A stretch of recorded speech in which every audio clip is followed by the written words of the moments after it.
In today's video, I'm going to teach you QuickBooks tips, how to attach receipts to transactions.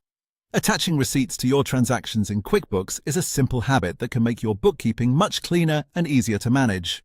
It helps you keep supporting documents organized in one place, so when you need to review an expense later, everything is already connected to the transaction.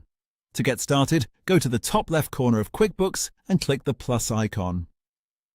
This is the shortcut menu where you can quickly create different types of transactions. It's a convenient starting point whenever you want to add something new to your books. From that menu, select the transaction type you want to attach a receipt to. For example, you can choose an expense if you're recording a business purchase. The important part here is to open the correct type of transaction so the receipt gets linked to the right record in your account. Once the transaction form opens, begin entering the details of the expense. Fill in the information you normally would, such as the payee, amount, date, and any other relevant details shown on the form.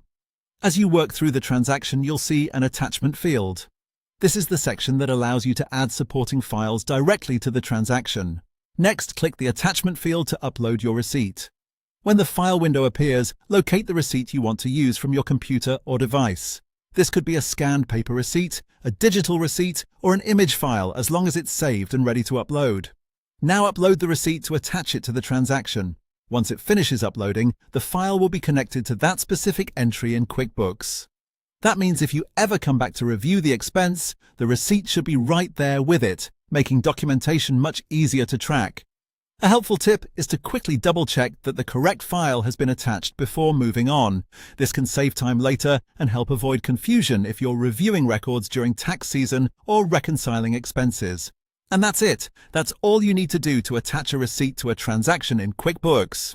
It's a small step, but it can make a big difference in keeping your financial records accurate, organized, and easy to verify. Thanks for watching, and I'll see you in the next video.